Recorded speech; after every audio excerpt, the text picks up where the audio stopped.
ফোনালাপ অনুযায়ী ২১ তারিখ পে কমিশনের খসড়া জমা দেওয়ার বিষয়টি প্রায় চূড়ান্ত পর্যায়ে রয়েছে। বিস্তারিত ভিডিওতে। ব্রেকিং নিউজ ২১ তারিখ পে কমিশনের খসড়া জমা নিয়ে অর্থ উপদেষ্টার সাথে মির্জা ফখরুলের ফোন আলাপ ফাঁস। তো দর্শক, নবম পে স্কেলের আজকের গুরুত্বপূর্ণ আপডেট নিউজটি শেষ পর্যন্ত দেখুন এবং শুরুতেই আপনি আমাদের চ্যানেল নতুন সদস্য হয়ে থাকলে চ্যানেলটি সাবস্ক্রাইব করে রাখুন পরবর্তীতে নবম পে স্কেলের সকল আপডেট সবার আগে পেতে। তো দর্শক, এক তথ্য ফাঁস ঘটেছে যা প্রশাসনিক মহলে চাঞ্চল্যের সৃষ্টি করেছে।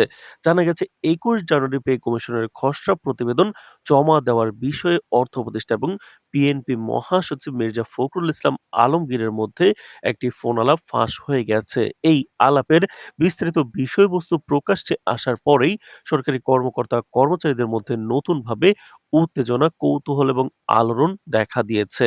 রাজনৈতিক মহলেও আলোচনার কেন্দ্রবিন্দুতে চলে এসেছে পে স্কেল ইস্যু, যা শুধু অর্থনৈতিক নয় বরং রাজনৈতিক প্রেক্ষাপটেও গুরুত্বপূর্ণ প্রভাব ফেলতে পারে। ফাঁস হওয়া ফোন আলাপ অনুযায়ী ২১ তারিখ পে কমিশনের খসড়া জমা দেওয়ার বিষয়টি প্রায় চূড়ান্ত পর্যায়ে পৌঁছেছে। অর্থ উপদেষ্টা ফোন আলাপে মির্জা ফখরুলকে জানান, দীর্ঘ সময়ের হিসাব নিকাশ, জীবনযাত্রার ব্যয় এবং মূল্যস্ফীতির প্রভাব বিবেচনা করে নতুন পে স্কেল প্রস্তুত করা হয়েছে। তিনি বলেন, নতুন খসড়া শুধু বেতন বৃদ্ধির ইস্যু নয় বরং সরকারি কর্মচারীদের কর্মস্পৃহা, প্রশাসনিক স্থিতিশীলতা এবং দীর্ঘমেয়াদী সরকারি নীতি বাস্তবায়নের জন্য অত্যন্ত গুরুত্বপূর্ণ। ফোন আলাপের এক পর্যায়ে মির্জা ফখরুল জানতে চান, খসড়া জমা দেওয়ার পর গ্যাজেট প্রকাশে আর কোনো বিলম্ব হবে কিনা। জবাবে অর্থ উপদেষ্টা বলেন, কোনো অপ্রয়োজনীয় দেরি করা হবে না এবং সরকার চায় দ্রুত সিদ্ধান্তে পৌঁছাতে।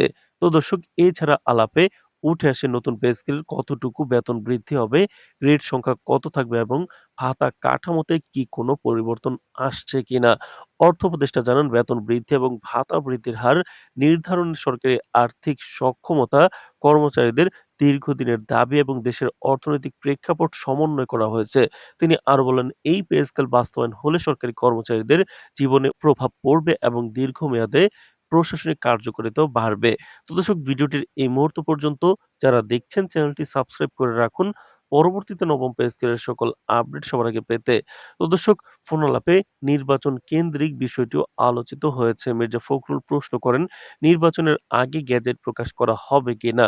অর্থ উপদেষ্টা জানান, সরকার কোনোভাবেই চায় না পে স্কেল ইস্যু ঘিরে কর্মচারীদের মধ্যে অস্থিরতা বা আন্দোলন তৈরি হোক। তিনি বলেন, সরকারের নীতি ও সময়সূচি যথাযথভাবে মেনে চললে পে স্কেল বাস্তবায়ন প্রক্রিয়া স্বচ্ছ ও কার্যকর হবে। তবে ফাঁস হওয়া ফোন আলাপে দেখা গেছে, বিএনপি মহাসচিব মির্জা ফখরুল ইসলাম আলমগীর স্পষ্ট নির্দেশনা দেন যে পে কমিশনের খসড়া প্রতিবেদন জমা হলেও তা যেন এখনই কার্যকর করা না হয় নির্বাচনের আগে। ফোন আলাপ ফাঁস হওয়ার পর রাজনৈতিক মহলে মিশ্র প্রতিক্রিয়া দেখা গেছে। ক্ষমতাসীন দল বিষয়টিকে গুজব এবং বিভ্রান্তি সৃষ্টির চক্রান্ত বলে উল্লেখ করেছে। অন্যদিকে বিরোধী দল এই ফোন আলাপকে প্রমাণ হিসেবে দেখাচ্ছে যে পে স্কেল ইস্যু প্রশাসনিক ছাড়াও রাজনৈতিকভাবে গুরুত্বপূর্ণ।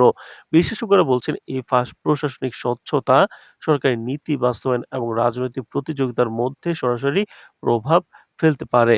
সরকারি কর্মচারী সংগঠনগুলো বিষয়টি গভীরভাবে পর্যবেক্ষণ করছে। সূত্রের মন্তব্য অনুযায়ী খসড়া জমার দিন ২১ তারিখে। সেই দিনের ফলাফলই নির্ধারণ করবে সরকার কত দ্রুত গ্যাজেট প্রকাশ এবং বাস্তবায়নের দিকে এগুতে পারবে।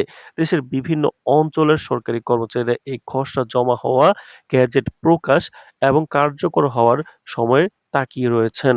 তো দর্শক, ভিডিওটির এই মুহূর্ত পর্যন্ত যারা দেখছেন চ্যানেলটি সাবস্ক্রাইব করে রাখুন পরবর্তীতে নবম পে স্কেলের সকল আপডেট সবার আগে পেতে। তো দর্শক, অবশেষে দেশের সরকারি কর্মচারী সমাজ এবং রাজনৈতিক অঙ্গন উভয়ই এখন কেবল ২১ তারিখের দিকে তাকিয়ে আছে। সেই দিনে পে কমিশনের খসড়া কি সত্যিই জমা দেওয়া হবে? সরকারের চূড়ান্ত সিদ্ধান্ত কখন প্রকাশিত হবে এবং বাস্তবায়িত হবে কিনা?